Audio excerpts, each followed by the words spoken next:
श्री शिवाय नमस्तुभ्याम। हर हर महादेव। कैसे हैं आप सब। देखिए आज का ये वीडियो बहुत ही ज़्यादा खास होने वाला है।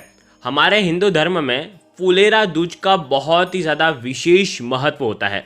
फाल्गुन मास के शुक्ल पक्ष की द्वितीय तिथि को फुलेरा दूज का पर्व मनाया जाता है, जो कि इस बार कल के दिन है, यानी कि 12 मार्च को फुलेरा दूज मनाया जाएगा। और फुलेरा दूज पर करने वाले 3 विशेष उपाय जो कि आपको करना ही चाहिए, क्योंकि महाशिवरात्रि के बाद आने वाली सबसे ज़्यादा विशेष तिथि जो कि भगवान शिव को समर्पित है, और भगवान शिव के निमित्त कुछ उपाय आपको इस दूज की तिथि पर करना चाहिए। देखिए 12 मार्च यानी कि कल मंगलवार को फुलेरा दूज मनाई जाएगी, और ये जो तिथि है इसका प्रारंभ 11 मार्च को यानी कि आज सुबह 10:44 पर शुरू हो गई है ये तिथि, और कल 12 मार्च को सुबह 7:13 पर समाप्त भी हो जाएगी। लेकिन उदया काल के अनुसार फुलेरा दूज की तिथि मान्य होती है, और इसीलिए कल मंगलवार के दिन यानी कि 12 मार्च को उदया काल के अनुसार फुलेरा दूज मनाई जाएगी। दोस्तों, महाशिवरात्रि के दिन भगवान भोलेनाथ और माता पार्वती का विवाह हुआ था, और भगवान भोलेनाथ पृथ्वी पर शिवलिंग के रूप में प्रकट भी हुए थे। लेकिन फुलेरा दूज का वो दिन था जिस दिन भगवान शिव के ऊपर सबसे पहले प्रथम बार धतूरा अर्पित हुआ था, और इसीलिए आज के दिन धतूरा अर्पित करने से भगवान शिव बेहद प्रसन्न होते हैं। देखिए वैसे तो भगवान शिव इतने भोले हैं कि वो मात्र 1 लोटे जल में प्रसन्न हो जाते हैं, लेकिन अगर कुछ विशेष तिथि पड़ जाती है और उस विशेष तिथि पर भगवान शिव के ऊपर चढ़ने वाली विशेष चीज़ अगर हम चढ़ाते हैं तो उससे हमें अधिक लाभ मिलता है। और उसी प्रकार से कल 12 मार्च को वो तिथि है जो कि फुलेरा दूज पर आपको विशेष चीज़ अर्पित करनी है। देखिए ये तीनों उपाय बहुत ज़्यादा सरल हैं।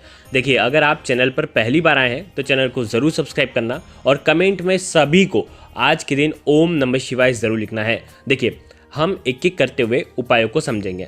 फुलेरा दूज पर जो भी व्यक्ति इस प्रकार से उपाय करता है उसके जीवन की सारी परेशानियां निश्चित तौर पर दूर होती है। सबसे पहला उपाय, जिनका व्यापार बिल्कुल भी नहीं चल रहा है, जिनके ऊपर बहुत ज़्यादा कर्जा है, व्यापार 1 साल हो गया, 1.5 साल हो गया, लेकिन उस स्तर पर चल ही नहीं पा रहा है, दिन पे दिन कर्जा बढ़ती जा रहा है, या जैसा पहले चल रहा है वैसे ही चल रहा है, स्थिरता है, मतलब बढ़ोतरी नहीं हो पा रही है। अगर व्यापार में बढ़ोतरी नहीं हो पा रही है, साथ ही साथ अगर घर में जॉब करते हैं, जो भी व्यक्ति जॉब करता है उसकी जॉब में इंक्रीमेंट नहीं हो पा रही है, जॉब बढ़ नहीं पा रही है, तो जॉब में जो पे आउट है वो बढ़ नहीं पा रहा है, सैलरी बढ़ नहीं पा रही है, तो विशेषकर उन लोगों को भी ये उपाय करना चाहिए। देखिए ये बहुत ही प्यारा सा उपाय है, समझना। घर का कोई भी व्यक्ति ये उपाय कर सकता है। अगर जिस व्यक्ति को तकलीफ है वो भी ये उपाय स्वयं भी कर सकता है। देखो ये उपाय केवल साल में 1 बार ही किया जाता है, और वो भी केवल और केवल फुलेरा दूज पर, और इसीलिए इस फुलेरा दूज की तिथि पर आपको ये सुंदर सा उपाय करना है। देखो इस उपाय के लिए आपको 1 चम्मच हल्दी लेना होगा। 1 चम्मच हल्दी लेना, ठीक है, पीसी हुई हल्दी लेना। अगर हल्दी की गांठ है आपके पास तो हल्दी गांठ को आप पीस करके उसका पाउडर के रूप में आपको बना लेना है, ठीक है। उसके अंदर थोड़ा सा जल मिला देना है, ठीक है। पहली बात इतनी आ गई आपको समझ में। अब जो दूसरी बात है कि आपको तांबे के पात्र के अंदर जल लेना है, और साथ में लेना है एक पूर्ण रूप का बिना खंडित धतूरा, ठीक है। अब आपको आज के दिन यानी कि फुलेरा दूज पर सुबह से लेकर के शाम तक आप ये उपाय कर सकते हैं। क्या करना है समझना। देखिए आपको क्या करना है, आपको जाना है बेल पत्र के पेड़ के वहाँ पर। बेल पत्र के पेड़ के वहाँ पर जाएंगे, और बेल पत्र के पेड़ के वहाँ पर नीचे बैठेंगे आप, और आपका जो मुख होना चाहिए वो उत्तर दिशा की तरफ होना चाहिए, ठीक है। अब आपको क्या करना है, थोड़ा सा जल आपको बेलपत्र की जड़ में आपको डालना है, और वहाँ की जो मिट्टी है, मिट्टी से केवल शिवलिंग का आपको निर्माण करना है, यानी कि पार्थिव शिवलिंग का निर्माण करना है। यानी कि पूरा आपको शिवलिंग बनाने की ज़रूरत नहीं है, आप थोड़ा सा गोल आकार का भी बना देंगे तो भी चलेगा, ठीक है। अब आपको क्या करना है, जो धतूरा है, धतूरे के ऊपर पूरा हल्दी लेना है, आपको हल्दी का लेपन कर देना है, यानी कि धतूरे को हल्दी के अंदर डुबोक देना है। और उसके बाद आपकी जो भी कामना है, विशेष कामना, आपका व्यापार नहीं चल रहा है, कर्ज की परेशानी है, ये दूर हो जाए, ऐसी आपको महादेव से प्रार्थना करनी है। और उसके बाद ये जो धतूरा है ये आपको भगवान शिव के शिवलिंग पर आपको अर्पित करना है। देखिए एक चीज़ और हम भूल गए जो कि हमको लेकर के आनी है, वो है सफ़ेद कपड़ा। छोटा सा कपड़ा लेकर के आना, रुमाल है तो रुमाल लेकर के आना। थोड़ा सा ध्यान रखना, स्वच्छ होना चाहिए, साफ़ होना चाहिए। हो सके तो नया एक सफ़ेद कपड़ा छोटा सा भले आप लेकर के आ जाना, और उसमें भी ये उपाय हो सकता है। अब आपको क्या करना है समझना। जैसे आपने धतूरा भगवान शिव के ऊपर अर्पित करा, जो कि आपने हल्दी वाला अर्पित करा है, ये केवल साल में एक बार ही होता है, नहीं तो धतूरा कभी भी हल्दी वाला भगवान शिव के ऊपर अर्पित नहीं होता है। लेकिन फुलेरा दूज ही वो तिथि होती है जिस दिन आप इस प्रकार से आप अर्पित कर सकते हैं। जब आप धतूरा अर्पित करेंगे तो धतूरे का हिस्सा आपकी साइड होना चाहिए, डंडे का हिस्सा आपके विपरीत साइड होना चाहिए, ठीक है। अब आपको क्या करना है, धतूरा अर्पित करने के बाद धतूरे के ऊपर जो भी हल्दी लगी हुई है, अपने हाथ से थोड़ी सी हल्दी आपको निकालना है। गीली हल्दी है, थोड़ी सी आप हल्दी निकालना, और आप जो सफ़ेद कपड़ा लेकर के आए हैं उस कपड़े के ऊपर हल्दी की एक बिंदी आपको लगानी है। थोड़ी सी हल्दी निकाल करके भी लग के आ सकते हैं, या हल्दी की एक बिंदी भी लगा सकते हैं, ठीक है। अब आपको क्या करना है, हल्दी के छापे हो जाने चाहिए उसके अंदर। अब आपको क्या करना है, जो एक लोटा जल लेकर के आए हो, वो जल भगवान शिव के शिवलिंग के ऊपर, जो पार्थिव शिवलिंग के ऊपर जो आपने धतूरा हल्दी वाला धतूरा अर्पित करा है, उसी के ऊपर आपको पूर्ण रूप से जल आपको अर्पित कर देना है। और उसके बाद ये जो रुमाल है आपको लेकर के आ जाना है घर पर, और जहाँ कहीं भी आप धन रखते हैं वहाँ पर आपको ये रुमाल रख देना है, छापे वाला, यानी कि हल्दी के छापे वाला ये रुमाल आपको रख देना है।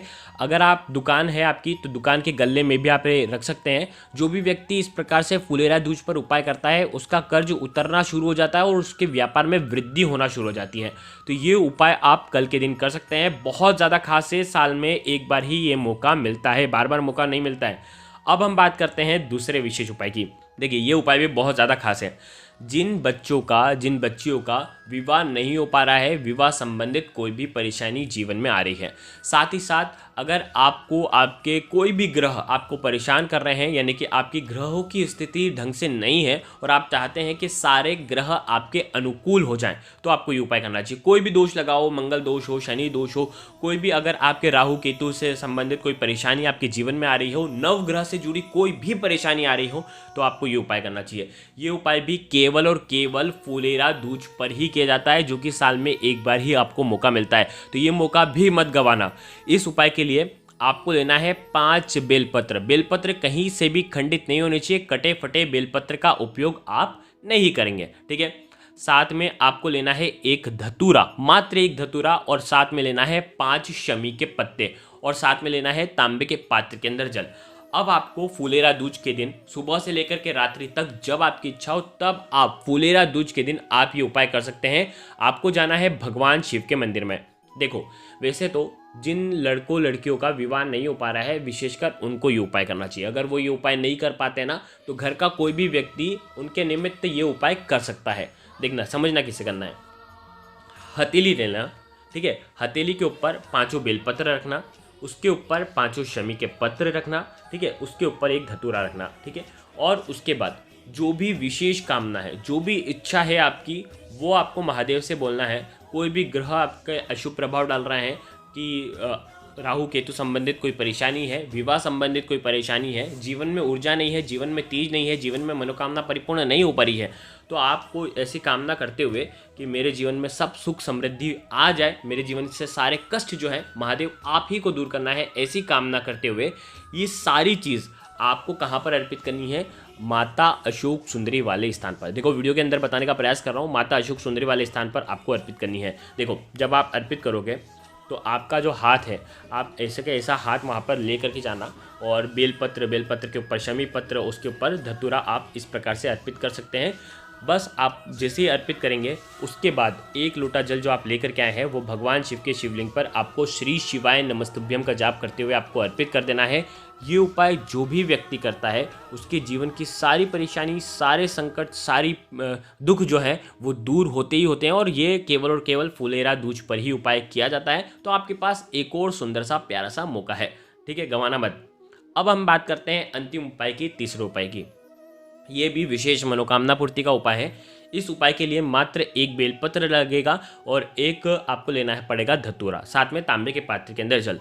कैसी भी परेशानी जीवन में हो, कैसा भी दुख जीवन में हो, वो सब दुख इससे दूर हो सकता है। देखो, ये उपाय आपको करना है फुलेरा दूज पर, यानी कि 12 मार्च को सुबह से लेकर के रात्रि तक। सबसे पहले एक बेलपत्र आपको अर्पित करना है भगवान शिव के शिवलिंग के ऊपर। बेलपत्र जैसे अर्पित करोगे, चिकना वाला हिस्सा नीचे होना चाहिए, डंडे का हिस्सा जलाधारी की तरफ होना चाहिए, और उसी के ऊपर आपको धतूरा अर्पित करना है। धतूरा का जो मुख होगा वो आपकी साइड होना चाहिए, डंडे का हिस्सा विपरीत दिशा में होना चाहिए, ठीक है। और इसी धतूरे के ऊपर एक लोटा जल श्री शिवाय नमस्तुभ्यम का जाप करते हुए आपको अर्पित करना है। ये उपाय है मनोकामना पूर्ति का उपाय। कैसी भी मनोकामना है वो आपको बोलना है और परिपूर्ण हो जाएगी। देखिए, दूसरा जो उपाय हमने आपको बताया था ना, जो धतूरा आपको माता अशोक सुंदरी वाले स्थान पर अर्पित करना है, तो ये भी उपाय देखो, धतूरा कभी भी माता अशोक सुंदरी वाले स्थान पर अर्पित नहीं करते हैं, लेकिन केवल ये एक ही दिन होता है जिस दिन धतूरा आपको माता अशोक सुंदरी वाले स्थान पर आपको अर्पित करना होता है। तो देखो, इस प्रकार से आपको ये सुंदर सा उपाय करना है। आज के इस पूरे वीडियो में 3 उपाय के बारे में हमने आपको बताया दिया है। श्री शिवाय नमस्तुभ्यम। हर हर महादेव।